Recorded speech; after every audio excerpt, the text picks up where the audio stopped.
দর্শক আপনারা দেখতে পাচ্ছেন মাস্ক ফর গাজা কর্মসূচিতে ঘিরে সোহরাওয়ার্দী উদ্যানে প্রায় লক্ষাধিক মানুষের গণজমায়েত হয়েছে। এই গণজমায়েত কিন্তু গাজা গণহত্যা বন্ধে সংহতি প্রকাশ করে এই গণজমায়েত থাকছেন জনপ্রিয় ইসলামিক স্কলার মিজানুর রহমান আল আজহারি, শায়েখ আহমদুল্লাহ, বসুমিয়া ছাত্র আন্দোলন নেতা হাসনাত আব্দুল্লাহ সহ বিভিন্ন যে সকল রাজনৈতিক নেতৃবৃন্দ রয়েছে রাজনৈতিক নেতৃবৃন্দের পাশাপাশি কিন্তু যে সকল সামাজিক ব্যক্তিত্বগণ রয়েছেন তারাও কিন্তু থাকছেন এই সংহতি প্রকাশ করে মাস্ক ফর গাজা অনুষ্ঠানটিতে। মাস্ক ফর গাজা অনুষ্ঠানটিতে কিন্তু সারা দেশ থেকে বিভিন্ন জেলা উপজেলা থেকে কিন্তু আজ সকাল ভোর 5টা থেকে কিন্তু যেই সোহরাওয়ার্দী উদ্যান সেই সোহরাওয়ার্দী উদ্যানে কিন্তু মানুষের গণজমায়েত শুরু হয়। গণজমায়েত কিন্তু আজ দুপুর 3টা থেকে শুরু হবার আনুষ্ঠানিকভাবে শুরু হলো কিন্তু আজ সকাল 5টা থেকে কিন্তু এই সোহরাওয়ার্দী উদ্যানে যে সকল ধর্মপ্রাণ মুসলিমরা রয়েছেন পাশাপাশি বিভিন্ন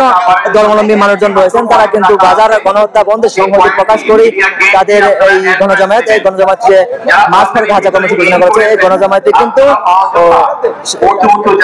শাহবাগ থেকে মানিক ভাই আবুনিতে ঘোষণা করা হয়েছে। তবে এই যে রাস্তার তীব্র যানজটকে অপেক্ষা করে জনদুর্ভোগকে যেন না হয় সেদিকে লক্ষ্য রেখে এই গণজমায়েতটি সোহরাওয়ার্দী উদ্যানে করা হয়েছে। এই সোহরাওয়ার্দী উদ্যানে কিন্তু আজ সকাল থেকে প্রায় লক্ষাধিক মানুষের উপর মানুষ সোহরাওয়ার্দী উদ্যানে গণজমায়েত হয়েছেন। এই সোহরাওয়ার্দী উদ্যানে গণজমায়েতটি কিন্তু ইতিমধ্যেই এক টুকরো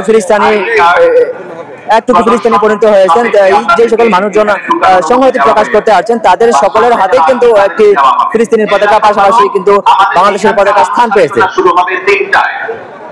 যে আমাদের এখানে সোহরাওয়ার্দী উদ্যানের আনুষ্ঠানিকতা শুরু হবে 3টায়। অর্থাৎ মিডিয়া কর্মীদেরকে অন্যান্য পয়েন্ট আজ বিকেল 3টা থেকেই কিন্তু এই যে মূল প্রোগ্রামটি মাস্ক ফর গাজা সোহরাওয়ার্দী উদ্যানে অনুষ্ঠিত হবে সেটিতে কিন্তু ইতিমধ্যে যে লোকের জনসমাগম সেটি কিন্তু জনসমুদ্রে পরিণত হয়েছে।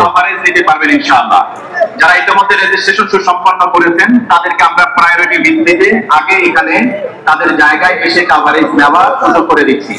আপনারাও ইনশাআল্লাহ তাআলা এক এক করে এই আয়োজনের সাথে সম্পৃক্ত হবেন, তবে সেটা 2:30টার পরে অযথা মিডিয়া গেটে আমাদের স্বেচ্ছাসেবক কর্মীদেরকে সোহরাওয়ার্দী উদ্যানের যে পাঁচটি রয়েছে যে হাইকোর্টের যে পাঁচটি সেই পাঁচটিতে কিন্তু যে মূল স্টেজ সেটি করা হয়েছে। তবে সোহরাওয়ার্দী উদ্যান পুরো সোহরাওয়ার্দী উদ্যানে কিন্তু ইতিমধ্যে যে জনসমুদ্র সেই জনসমুদ্রে পরিণত হয়েছে। সোহরাওয়ার্দী উদ্যানে কিন্তু ইতিমধ্যেই সকাল থেকে মানুষ আসা শুরু করেছে। তবে ইতিমধ্যেই প্রায় লাখো মানুষের গণজমায়েত শুরু হয়েছে। এই সোহরাওয়ার্দী উদ্যানে আসা প্রায় প্রত্যেক মানুষের হাতে কিন্তু যে জিনিসটি লক্ষ্য করা যাচ্ছে যে ফিলিস্তিনের পতাকা সহ বাংলাদেশের পতাকা। এই সোহরাওয়ার্দী উদ্যানটি কিন্তু আজ এক টুকরো যে ফিলিস্তিনের পতাকাময় হয়ে রয়েছে।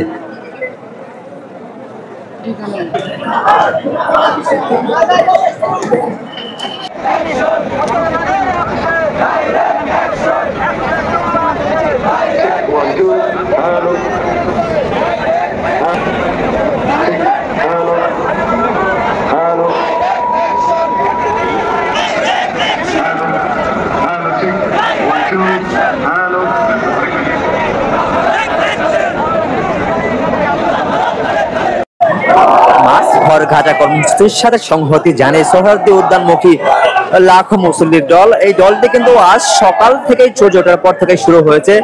এই দলটি এই মুহূর্তে আমরা রয়েছি বাইতুল মোকাররম মসজিদের পাশে গুলিস্তানে অবস্থিত জিরো পয়েন্টের আমরা সবশেষ যেমনটি দেখতে পাচ্ছি এই বিভিন্ন ধর্মপ্রাণ মুসল্লি ও যে সাধারণ মানুষজন রয়েছেন বিভিন্ন ধর্মাবলম্বী মানুষজন তাদের যে একটি ঢল সেটি কিন্তু আজ সকাল থেকেই শুরু হয়েছে। তবে সোহরাওয়ার্দী উদ্যান কিন্তু ইতিমধ্যেই কানায় কানায় পরিণত হয়েছে। পাশাপাশি ঢাকা বিশ্ববিদ্যালয় ও এর আশেপাশে যে এলাকাগুলো রয়েছে সেই এলাকাগুলো কিন্তু প্রত্যেকটি স্থান কিন্তু কানায় কানায় পরিপূর্ণ হয়ে রয়েছে।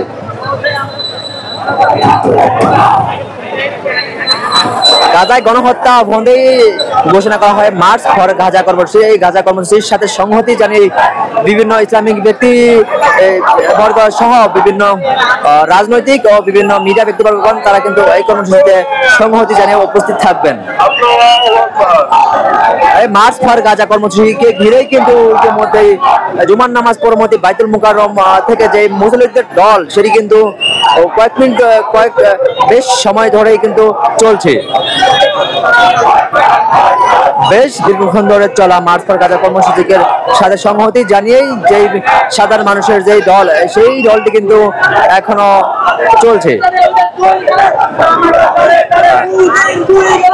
সংহতি জানিয়ে এই মিছিলে আসা, কর্মসূচিতে আসা মুসলিমদের হাতে কিন্তু ও যে ফিলিস্তিনের পতাকা সহ গাজা গণহত্যা বন্ধে বিভিন্ন প্ল্যাকার্ড হাতে নিয়েই তারা এই কর্মসূচির সাথে অংশগ্রহণ করছেন। পাশাপাশি তারা কিন্তু এই গাজা মার্চ ফর গাজা কর্মসূচি থেকে কিন্তু ইসরায়েলের যে সকল পণ্য সহ গাজা গণহত্যাকারী, সে গাজা গণহত্যার সাথে যে সকল রাষ্ট্র সংহতি জানিয়েছেন, তাদের সেই সকল রাষ্ট্রের পণ্য কিন্তু বয়কটের ডাক দিয়েছেন।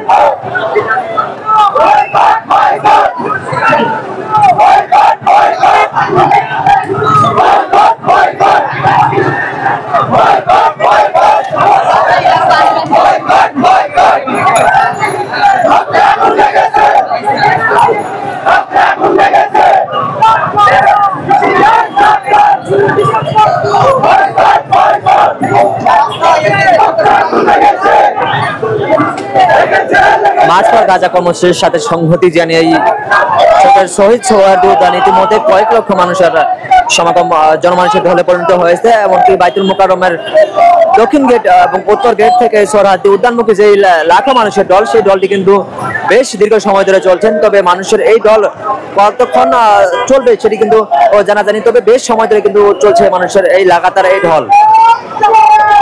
গাজা গণহত্যা বন্ধে ও ফিলিস্তিনকে স্বাধীন রাষ্ট্র হিসেবে ঘোষণা করার লক্ষ্যেই ঘোষণা করা হয় মার্চ ফর গাজা। গাজা কিন্তু ইতিমধ্যেই প্রায় 50,000-এর অধিক সাধারণ নারী পুরুষ কিন্তু শহীদ হন, পাশাপাশি 70,000-এর অধিক সাধারণ মানুষজন কিন্তু আহত হন। এই মার্চ ফর গাজা কর্মসূচিতে যে সাধারণ মানুষের দল, সেই দলটি কিন্তু গণমানুষের দলে পরিণত হয়েছে।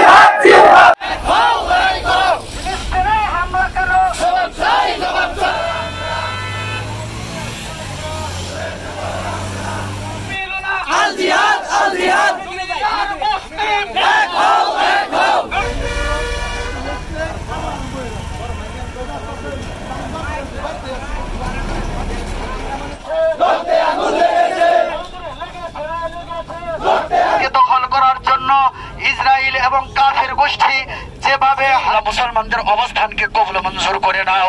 আল্লাহ বাইতুল মাকদাসের বিষয় নসিনান নাবিনাল খাসিরিন। রব্বে কারীম আল্লাহ, তুমি বিপক্ষে সহমত পোষণ করা।